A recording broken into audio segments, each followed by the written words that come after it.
अच्छा ये बताएं कि इसके साथ साथ अगर हम ये देखें, मैं अगर आपको 3-4 रहनुमाओं के नाम लूँ तो उनके बारे में मुख्तसर कमेंट कर दें। जी जी जी। नवाज शरीफ साहब बिल्कुल बैक फुट पे रहेंगे और कहीं प्रोमिनेंट नहीं नजर आते।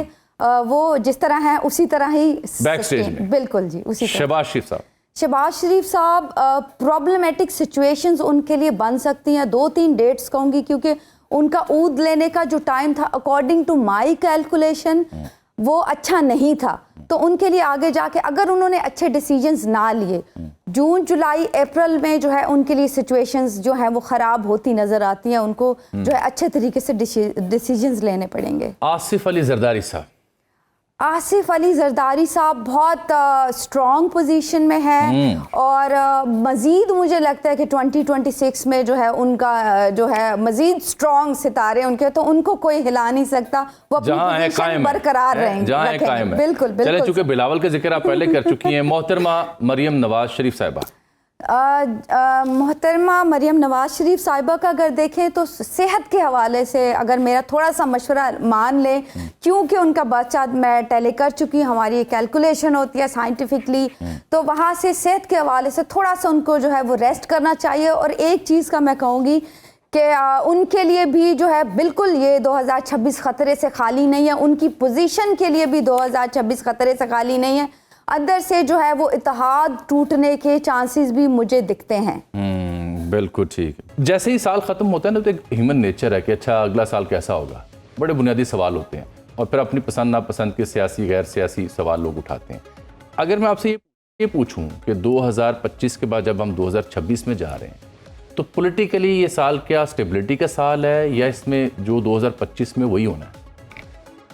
समराना जी, अगर 2025 का हम कंपैरिजन करें तो आप देखेंगे कि 2026 ये बेसिकली क्या है, सन का ईयर। लास्ट ईयर जो था मेरी कैलकुलेशन के मुताबिक वो था मार्स का ईयर, मंगल का ईयर। तो सन का ईयर जब भी आता है बहुत सारी एनर्जीज और ट्रांसफॉर्मेशन अपने साथ लेके आता है, बहुत सारे चेंजेस लेके आता है। अगर सियासी सूरत हाल आप पाकिस्तान की मुझसे पूछेंगे तो मुझे स्टेबिलिटी नहीं दिखती। अच्छा जी बिल्कुल, क्योंकि जो प्लैनेट पोजीशन है वो यहाँ पे ख़ास तौर पे पंजाब का मैंने स्पेसिफिकली नाम लिया, तो यहाँ पे जो है वो स्टेबिलिटी नहीं दिखती। पाकिस्तान की सियासत में मेजर चेंजेस होने के जो है मौके रहेंगे और जो है बहुत मेजर चेंजेस भी आपको दिखेंगे यहाँ पे, जिसे कहते हैं कि मे बी जो इत्तेहाद अब तक कायम है वो टूटने का जो खदशा है वो काफी सारा बना रहेगा। तो अगर इत्तेहाद टूटने का खदशा बना रहेगा तो फिर इसका मतलब है अपोजिशन पार्टी पीटीआई के भी कुछ चांस हैं?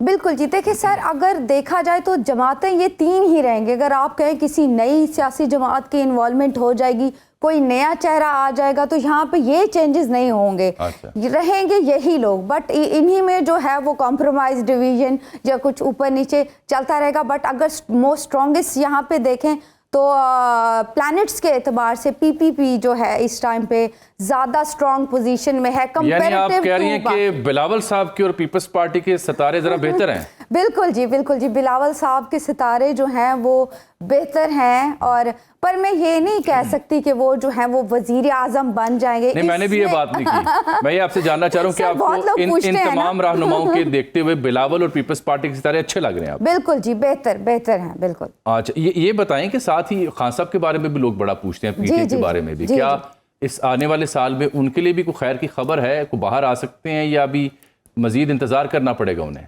सर, इस दफ़ा जो है वो बड़ी अच्छी है प्लैनेट पोजीशन उनकी, काफ़ी सपोर्टिव। जो उनका जो कह रहे थे ना ख़राब चल रहा है उनका सिचुएशन, अभी जाके जो है उनका जिन लोगों ने बर्थ चार्ट, जो एक्सपर्ट हैं जिन्होंने टेली किया हुआ है या जिन्होंने हैंड रीडिंग भी की हुई है, क्योंकि हमारे पास तो मीडिया के तवज्जुह से ये चीज़ें आ जाती हैं, तो अगर अब देखा जाए तो बहुत अच्छी स्ट्रॉन्ग पोजीशन है।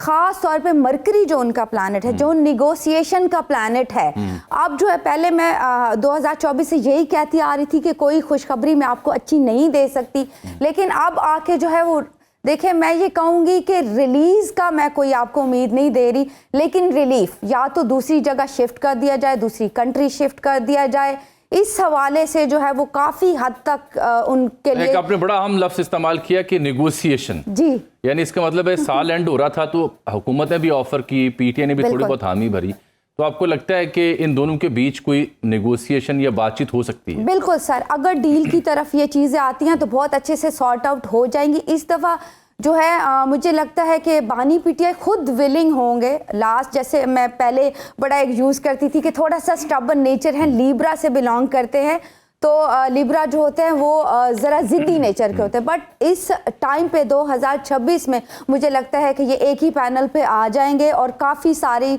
अच्छी खबरें सुनने को मिल सकती हैं आपको। इस बात का भी कोई इम्कान है कि ये सारी सियासी जमातें इकट्ठी होकर मुल्क को आगे लेके जाएं? सर, जिस चीज़ का कभी भी इम्कान नहीं हुआ उस चीज़ की एक्सपेक्टेशन अभी भी हम नहीं कर सकते। अच्छा, नहीं कर सकते। बिल्कुल जी, यहाँ पे मुखालफत रहेगी। ये बताएं कि ओवरऑल 2026 जो है और मैसेज एट लार्ज जो लोग हमें देख रहे हैं, अवाम जो पाकिस्तान के अवाम है, उनके लिए कैसा रहेगा? क्या इकॉनमी बेहतर होगी? क्या कोई हालात ज़िंदगी बेहतर होंगे? सर डेफिनेटली, क्योंकि देखिए सन का ईयर है तो सन अपनी पूरी एनर्जीज देता है। जब जुपिटर स्ट्रांग होता है, देखिए पाकिस्तान क्योंकि 14 अगस्त बॉर्न है, तो हमारी एक कैलकुलेशन से अगर देखा जाए तो ईयर भी सन का है और वी बिलोंग्स टू लियो। हमारा जो बर्थ चार्ट है उसके हिसाब से हम लियो बनते हैं, तो प्रॉस्पेरिटी आएगी पाकिस्तान के लिए। इकोनॉमी बिल्कुल काफ़ी हद तक जो है वो स्टेबिलिटी हो जाएगी बहुत ज़्यादा। मुझे तो ये प्रॉस्पेरिटी वाला ईयर लगता है। कंपैरेटिव टू 2025 बहुत अच्छी हमारी ग्रोथ होगी। ख़ास तौर पे दो चीज़ों का मैं इंक्लूड करूँगी। ट्रेडिंग साइड जो है हमारी बड़ी मुझे स्ट्रॉन्ग होती हुई नज़र आती है दूसरे ममालिक के साथ। इंटरनेशनली जो हमारे टर्म्स हैं वो बहुत अच्छे जो है। वैसे 2025 में बहुत अच्छे हुए जंग के बाद, तो आपको लगता है कि जो इंटरनेशनली अमेरिका के साथ हमारी कुर्बत हुई, दुनिया भर ने एक्नॉलेज किया पाकिस्तान को, तो वो सिलसिला जारी रहेगा? सर मजीद जो है वो अच्छे होते हुए नजर आ रहे हैं। बल्कि मैं तो ये भी कहूँगी कि जो थोड़ा इंडिया साइड्स पे कॉम्प्लिकेशंस चल रही हैं, मुझे लगता है कि वहाँ पे भी जो है वो काफ़ी हद तक हमारी जो है उनके साथ भी जो है अच्छे टर्म्स पे हम आना शुरू हो जाएंगे। एक सबूत भी आ चुका है। जो लोग मेरा प्रोग्राम देख रहे हैं कि आज आपने देखा ढाका में भी जयशंकर ने स्पीकर अयाज सादिक से हाथ मिलाया। गो कि ये एक ज़ाहिर बात है, एक गैर सरकारी मुलाकात थी, यानी ऑफिशियल मुलाकात नहीं थी, बाज़ाब्ता मुलाकात नहीं थी, तो वहाँ उन्होंने हाथ मिलाया। अल्लाह करे ऐसा हो। अच्छा, इंडिया के हवाले से मैंने सुना है कई लोगों को प्रिडिक्ट करते हुए कि नहीं, इंडिया एक दफ़ा फिर हमला कर सकता है, जंग दोबारा हो सकती है। बिल्कुल सर, अगर देखें तो कॉम्प्लिकेशंस बॉर्डर्स पे रह सकती हैं सर, इंडिया की तरफ से भी, अफगान की तरफ से भी। सिर्फ मैंने कॉम्प्लिकेशंस कहा है, हमले का मैं नहीं कह सकती कि हमला। यहाँ पे ज़रूर कुछ कॉम्प्लिकेटेड चीज़ें हो सकती हैं, लेकिन अगर अल्लाह ना करे हमला होता भी है तो पाकिस्तान इतने ज़्यादा सेफ पैनल में है, इतने अच्छे हमारे प्लैनेट्स हैं कि इस दफ़ा जो है हम कोई 20 राफेल इजीली जो है वो गिरा सकते हैं। यानी अगर पहले 6-8 गिरे हैं तो बिल्कुल इस दफ़ा हमारी पावर जो है। अब इंडिया ने को हमला किया तो पहले तो 8 कह रहे हैं ट्रंप, तो अब हो सकता है डबल हो जाए। बिल्कुल जी, आप डबल हो जाएंगे। हम बहुत अच्छी इंशाल्लाह, हमें उम्मीद भी अपनी फौज से ही उम्मीद है।